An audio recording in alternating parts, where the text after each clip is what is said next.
Mr. Chairman, ladies and gentlemen, it is an honor for me to speak to you at this important Thabo Mbeki African Leadership Institute. Let me start by saying that life must be lived forward, but it can only be understood backward. As that Roman philosopher Cicero put it many years ago, to remain ignorant of things before you were born is to remain a child. For his part, Dr. John Henry Clark, an African-American professor of history, has written, "History is a clock that tells a people their historical time of the day. It is a compass that people use to locate where they have been, where they are now, more importantly, where they still must go," close quote. Indeed, our own Dr. Muziwake Anthony Lembede, that great philosopher and awakener of the African youth of his generation, has written, "One who wants to create a future must not forget the past." An African proverb itself has long said, "When you fall, do not look where you fell, look where you slipped." Many people, with regard to this country, preach the gospel of forget the past, but where their issues are involved, they not only remember the past, but they commemorate it. In July 2014, I watched on television, rather painfully, when all European leaders met to commemorate the 100th anniversary of what they call the First World War. I did not see any African leaders invited to this commemoration. This is despite that in South Africa alone, 83,000 Africans were reportedly recruited for this European war. This was a very high number, which is when it is considered that the African population was not what it is today. Here in South Africa, on one occasion alone, we lost 600 soldiers. This was on the 5th. This was the 5th Battalion. They died when the SS Mendi ship sank on 21 February 1917. This was after it collided with the SS Darrow ship behind the front lines in France. I think the practice of dealing with symptoms in a national liberation struggle and taking them for the disease itself will destroy Africans in this country. Effects of a problem must not be confused with the cause from where they come. Causes of a problem must be identified and correct thinking applied to the problem. For instance, nobody in this country and in the world heard of the word apartheid until colonial Prime Minister Daniel F. Malan coined this word in 1948. This word meant racism. Racism, however, was there in Kenya, in Rhodesia, in Nyasaland, Congo, and other African countries that were colonized. Fundamentally, the problem of South Africa was never apartheid or racial discrimination. In this country, we got involved in a colonial situation when our land was taken from us through the Berlin General Conference in 1885. That conference was critical for European colonization of Africa and looting the riches of the people of this country and of Africa continentally. The only country that escaped the agenda of European colonization was Ethiopia. This was because of that glorious victory of the Battle of Adwa on the 1st of March, 1896. It was led, among others, by Empress Taito, wife of Emperor Menelik II of Ethiopia. The Berlin General Conference set from 14 November 1884 to 25 February 1885. It was a well-organized against Africa. It was well-organized against Africa. It is the longest imperialist conference in history scheming against Africa. In opening it, it had King Leopold II of Belgium, who was its chairman, saying, "We are here to see how we should divide amongst ourselves this magnificent African cake." At the end of that conference, through the Berlin General Act of 26 February 1885, the magnificent African cake had become French Africa, Spanish Africa, Portuguese Africa, Italian Africa, German Africa, and of course, British Africa. This act formalized the colonial stealing and robbery of the African countries. South Africa became part of the British magnificent African cake. Despite the inferior spears, superior colonial against colonial guns, there were many wars of national resistance against land dispossession by Africans in this country.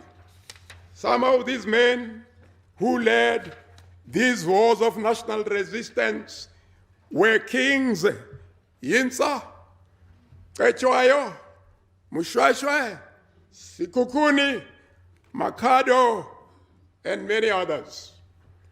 The British colonizers of this country resorted to consolidating their colonial power. A colonial South Africa was formed through the Union of South Africa Act 1909. 4 years later, in 1913, the Native Land Act of 1913 was passed. Colonial settlers, whose population was 349,837, grabbed 93% of the country for themselves. Africans were then over 5 million people. But as a result of their colonization by Britain, they were allocated 7% of their own land in what was called native reserved for cheap labor, mainly in the gold mines.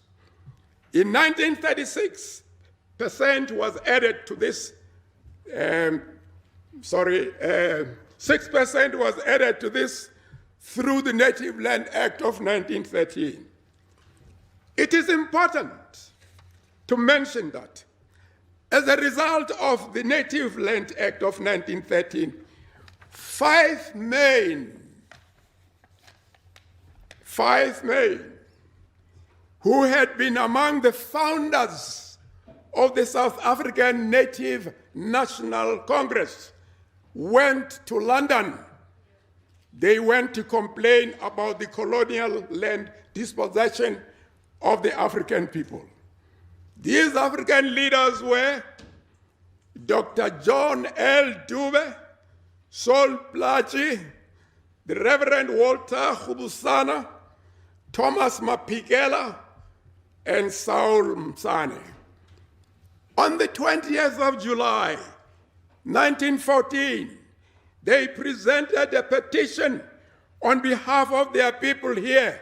It was not about racism or apartheid. The petition was presented to King George V of England.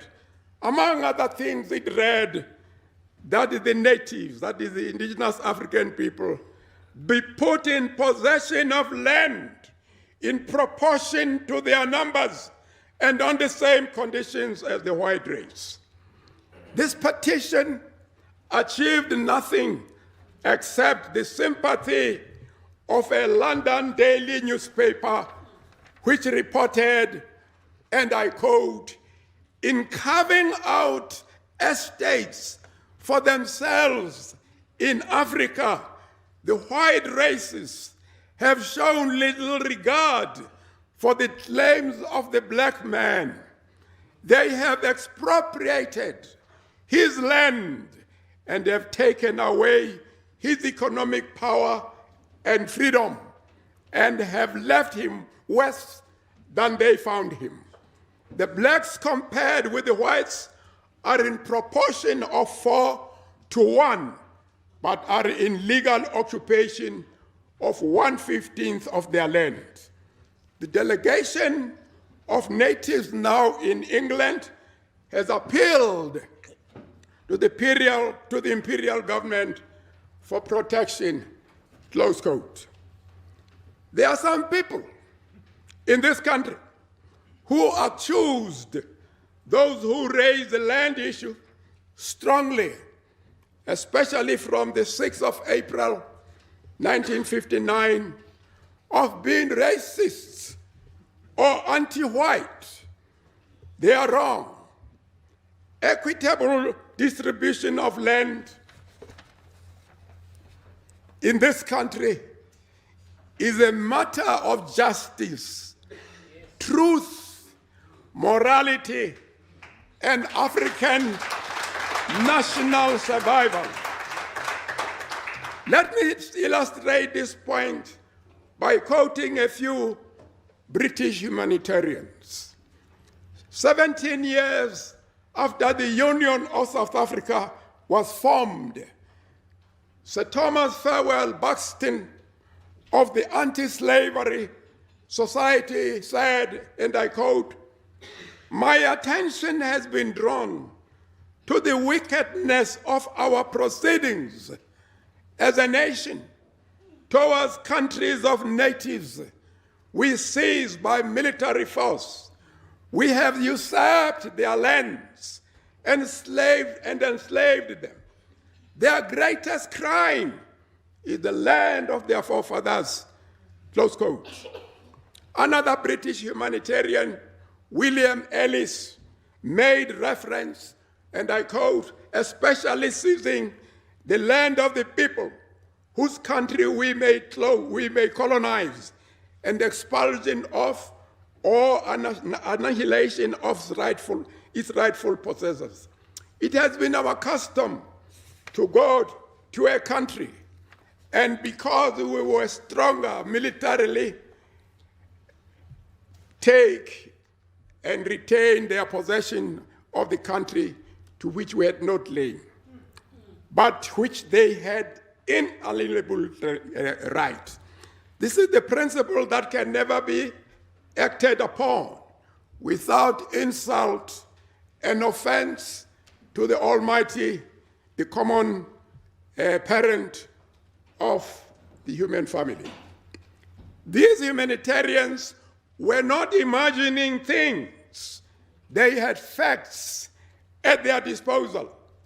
In 1894, Glenn Gray, a British official in South Africa, had just 15 years before the formation of the Union of South Africa, which excluded Africans, said, and I quote, "The natives, that is Africans, are generally looked upon by whites as an inferior race whose interests must be systematically disregarded when they come into competition with their own, and they should be governed with a view to the advantage of the superior race. For this reason, two things must be afforded to white colonists: land. The Kaffir population should be made to furnish as large and cheap a supply of labor as possible." Another colonial settler who the British government had honored as Sir Andre Stockenstrom made the position of the colonialist in the African country as clear as daylight. He declared, "The question of robbing Africans of their land is not whether it is right or wrong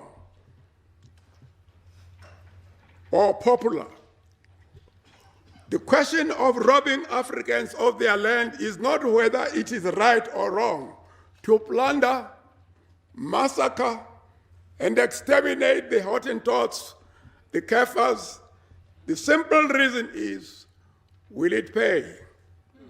If the Bible and the missionary stand in the way of this 1,000% return, if in short, they cannot promote the great work of converting a nation of shopkeepers into a nation of millionaires, gunpowder will produce a more efficient gospel for the purpose of our system of civilization." Close quote. It is important to note that these two men had been honored by the British government as sirs. For his part, S.G. Stratham, the Prime Minister of the day as late as 1953, 7 years before the Sharpeville uprising on the 21st of March 1960, led by the Pan-Africanist Congress, said, "Our policy is that the Europeans must stand their ground and must remain base in South Africa. Our view is that in every sphere, the European must retain the right to rule the country and to keep it white man's country." Empty land. Colonialists have tried every trick to permanently take this land from the people they seized by force of arms.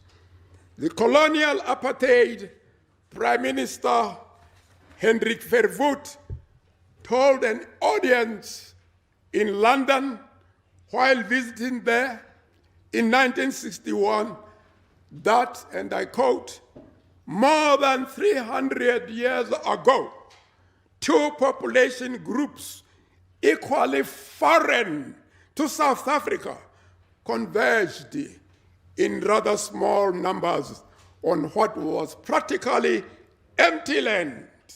Neither group colonized nor robbed the other by invasion," close quote. For his part, his foreign minister, Eric Lowe, had in 1959 in London claimed the Bantu began to trek from the north across Limpopo when Jan van Riebeeck landed at the at Table Bay in 1652. As late as the 16th of February 2012, Mr. Peter Muller, then a leader of the National Party Plus and Minister of Agriculture, in a supposedly new South Africa said, the Bantu-speaking people moved from the equator down south, while the white moved from the Cape to meet each other at Kai River. He says Africans never in the past lived in the whole of South Africa. He has not disclosed that one of the earliest wars against Portuguese colonial invaders in this country was fought in 1510. This was at the Battle of Salt River. The Khoi Africans, with a section of their Xhosa-speaking African allies, won that war. Professor Shula Marx, a British academic, has found that the earliest dates we have for the Iron Age in South Africa go back 1,200 years before the Portuguese rounded the southern tip of the continent of Africa. This will be about 286 AD. But when it is considered that there were some European passes through this country earlier than the Portuguese, like Bartholomew Dias, the date is much earlier. In fact, addressing a symposium on ancient mining in South Africa in October 1973, Professor Revel Mason, then head of archaeology department of Witwatersrand University, pointed out that, and I'm quoting here, the early Iron Age African entered Polokwane between 1,500 and 2,000 years ago, close quote. This further puts the occupation of this part of the country by Africans between 27 BC and 473 AD. Indeed, the historical and legal fact is that the African country, this African country, when colonized, was not terra nullius, empty land. It was not res nullius, ownerless, belonging to nobody. It was not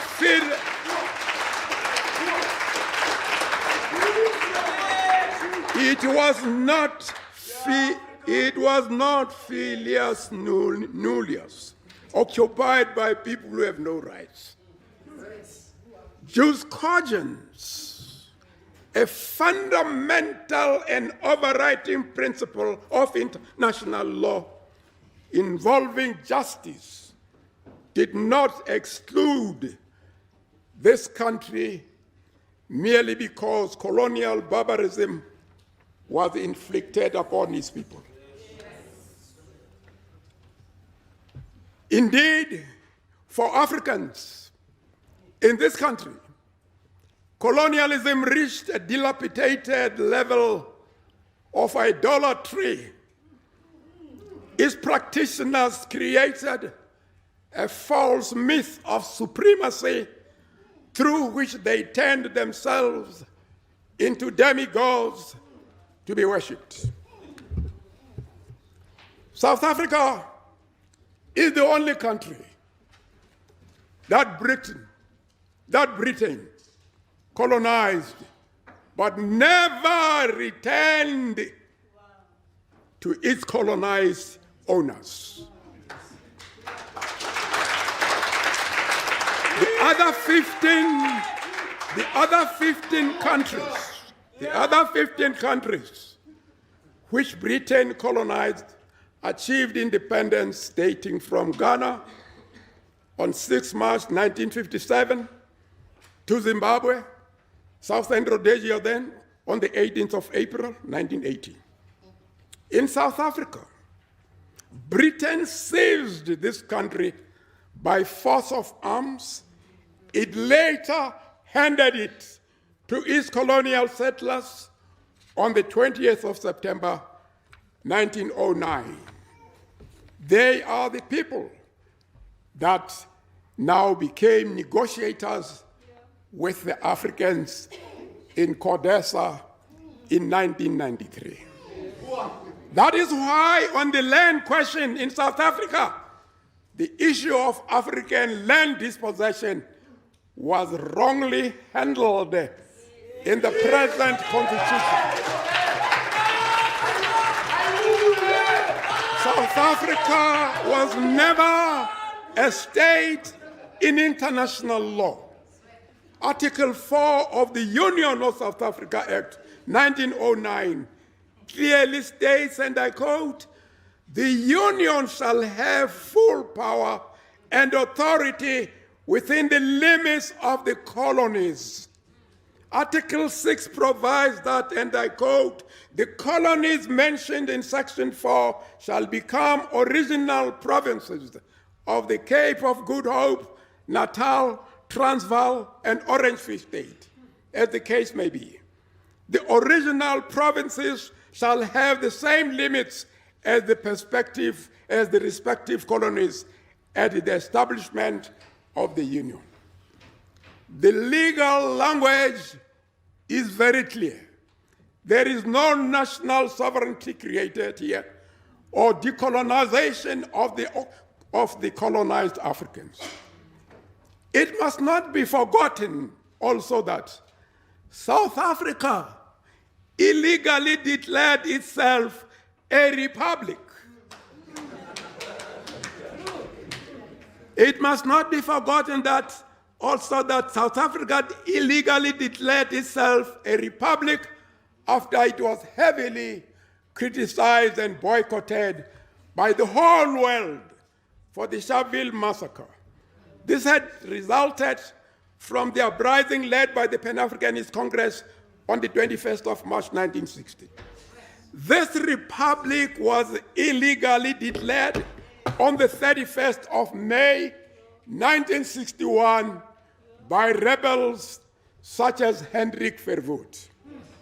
Britain never suppressed this unilateral declaration of independence, which was in law a coup d'etat, just as it did not suppress the Ian Smith rebellion in Rhodesia, now Zimbabwe, on the 11th of November 1965. Article 8 of the Union of South Africa Act 1909 vested the executive government in the Union of the King of United Kingdom of Great Britain and not in the colonial governor general and state president. Only the king, through the British Parliament, could change the constitutional arrangement. There was never any change, and all the archives of the world can be searched in vain for an instrument of independence for South Africa from Britain. Yet I have heard and read even learned lawyers like Professor John Dugat advance the false theory that because South Africa was a member of the League of Nations and as well as the League of the United Nations, as well as a member of the United Nations, this was evidence that South Africa had become a state in international law. This absence of decolonization in this country by Britain consolidated colonialism through which the African country was expropriated by European colonizers. That is why the policy that must now be implemented on the land question is repossession. It is return.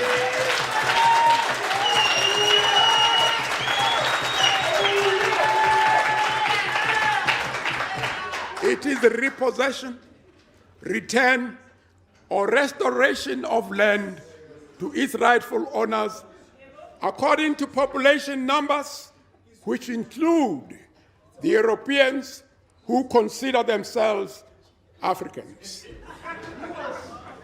Yes. African magnanimity, Ubuntu, Butu, demands this.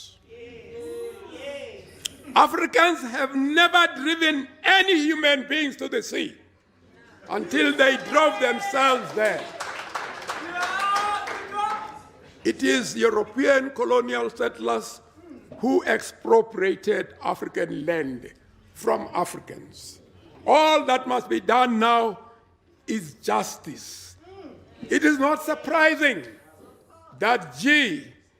Fichard, who was a member of the colonial parliament in South Africa in 1910, is on record as telling his colonial colleagues, and I quote, "If we are to deal with the natives, that is Africans, in this country, then according to population numbers, we should give them 4/5 of the land."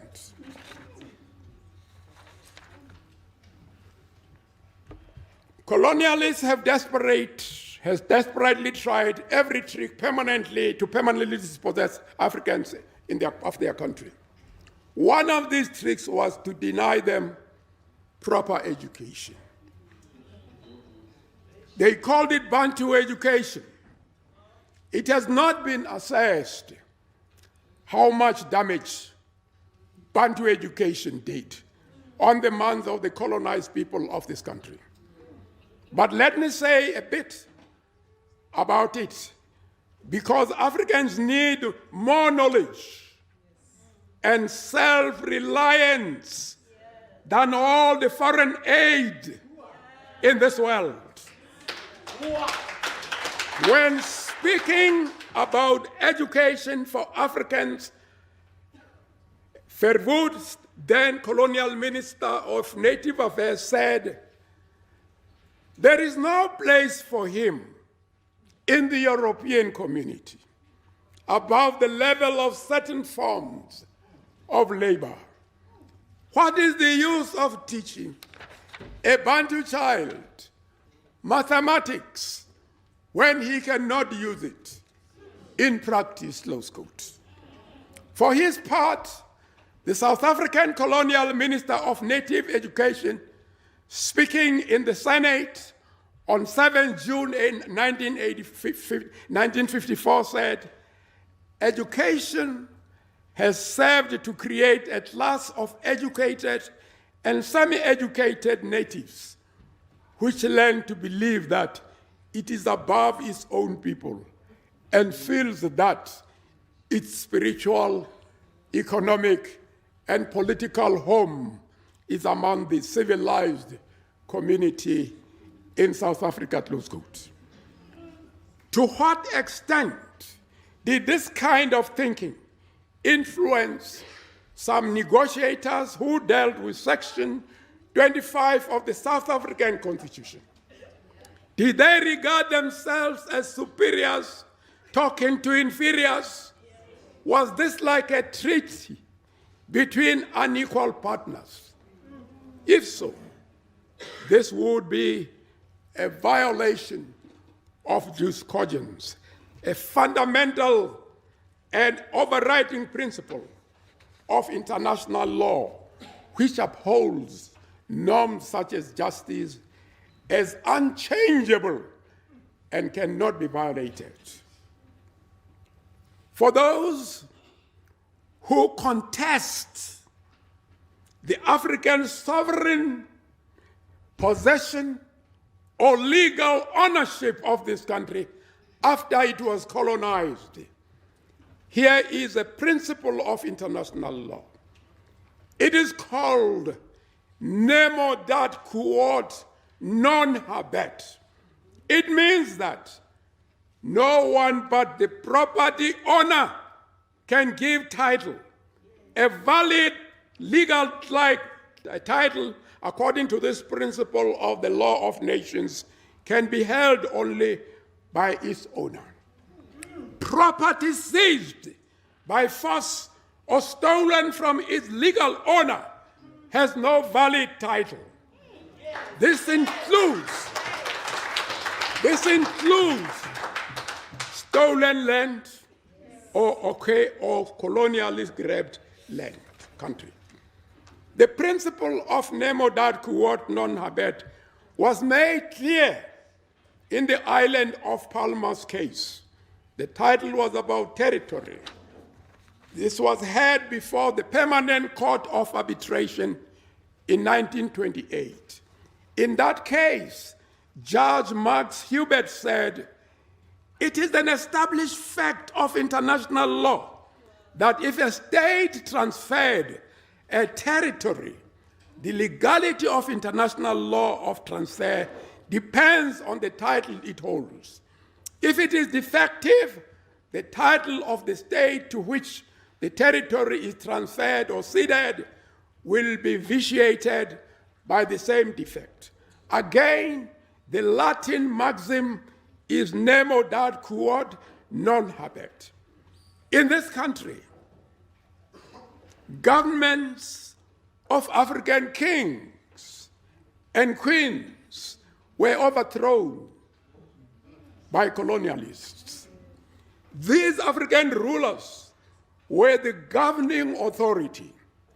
The colonial disobedience to them was a violation of a biblical teaching in Romans 13:1 and in many other parts of the Bible. It reads, "Let every person be subject to the governing authority, for there is no authority except that of God." Colonialists preached this to Africans immediately after they had replaced the legal African rulers with their illegal colonial governments. This was a colossal abuse of Christianity. This was also an unlawful act according to principles of international law. The territorial title was never lost to Africans. So was their sovereignty when it was usurped. Nemo dat quod non habet applies also first to the first occupier of land. The first occupier has a good title against a later arrival. Yes. G.F. Martins, a noted international law jurist, was right when he wrote, and I quote, "From the moment a nation has taken possession of a territory in right of first occupier and with the design to establish itself there for the future, it becomes the absolute and sole proprietor of it, all that it contains, and has the right to exclude other nations." In fact, South Africa had been through, South Africa, which had been through mutilation of history and manipulation of international law, paraded as a state by a colonial power, was finally exposed and expelled from the United Nations General Assembly. About this, Professor Tom Lodge has written, in November 1974, the Pan-Africanist Congress succeeded in obtaining the expulsion of South Africa from the United Nations General Assembly, and in July 1975, the OAU adopted as official policy a long document prepared by the PAC arguing for the illegality of South Africa, close quote. No foreign power has ever had any right to transfer this country from its owners to anyone. To do so would be a violation of these Jews conventions. For those who dispute the pre-colonial African ownership of this country, the doctrine of pacta tetis nec nocent nec prosunt is applicable here. It means that all agreements made between Britain and the colonial settlers, excluding Africans, could not have any valid legal title on land. Colonialism was illegal and remains illegal. Here are a few examples to illustrate this point, particularly because I'm speaking here to a new generation.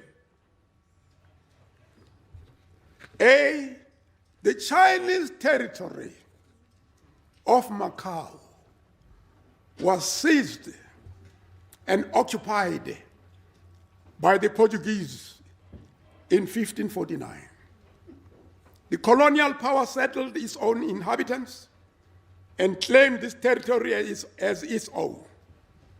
The People's Republic of China later challenged this colonial and illegal claim by the Portuguese in the International Court. It won that case. Portugal was ordered to return Macau to China in 1999. In 1842, Britain seized Hong Kong, a territory of China, as its own. The People's Republic of China challenged this colonial and illegal seizure of its property by Britain. It successfully won the court case. Britain was ordered to return Hong Kong to the People's Republic of China in 1997. On the 18th of September, 1931, Japan illegally seized by force a Chinese territory of Manchuria and renamed it Manchukuo. Japan was ordered to return Manchuria to China in 1945. This country named South Africa on the 20th of September 1909 to fight the native danger is the only country in the world which the colonial invaders never returned to its own. The Reverend Pheko Makgatho, who was president of the 1912 ANC in 1916, was right when he said, "We ask for no special favors from the colonial government. This is the land of our forefathers." The South African Constitution, as far as I'm concerned, has consolidated the land dispossession of the African people. I must now conclude. I disagree with a statement that a member of Parliament made in Parliament on 17 February 2005. It reads, and I think you must listen very carefully because it affects your future. It reads, and I quote, 80 years after the adoption of the Land Act, we entered into a historic compromise. According to that covenant, we entered in exchange that we would abandon all claims to the land that the majority lost before 1913 as a result of violent colonial dispossession.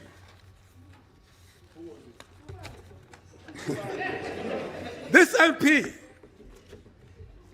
MP said the purpose of this compromise was to buy peace for our people. The statement concluded, we will continue to insist that the land question must be dealt with in a manner that is consistent with the Constitution, close quote. I hold that ownership of land and its riches is the foundation for genuine nationhood and sovereignty. There can be no true nationhood and sovereignty where a colonial situation was handled unjustly and fraudulently. It is important that this young generation and the coming generations on this great country, in this great country, on this great continent, know these facts. I agree fully with Frantz Fanon, that true fighter for true liberation, when he says, each generation in its relative nebulosity must discover its vision and then fulfill it or betray it.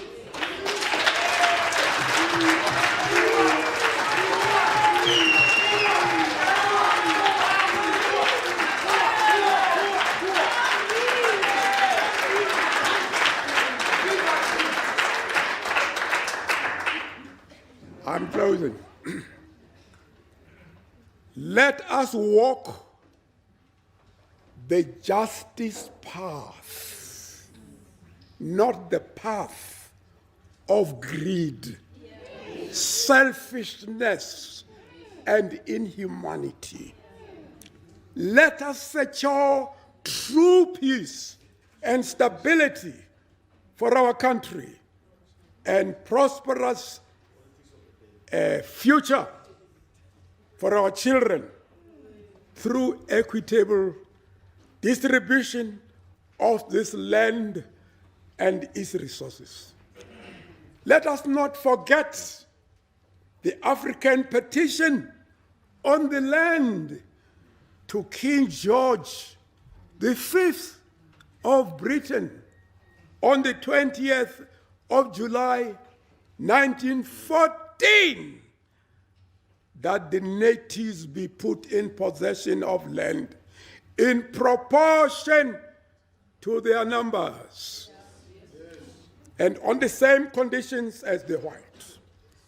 This was over 100 years ago. Since then, there have been slogans here such as Maibuye i-Africa, Izwe i-Africa. I think Prince Makoma was right when he said, and I quote, "We are our land. We cannot give up. We cannot rest. Without land, we cannot be." He was imprisoned on Robben Island in 1859. He died there in 1873. tiko ra hina.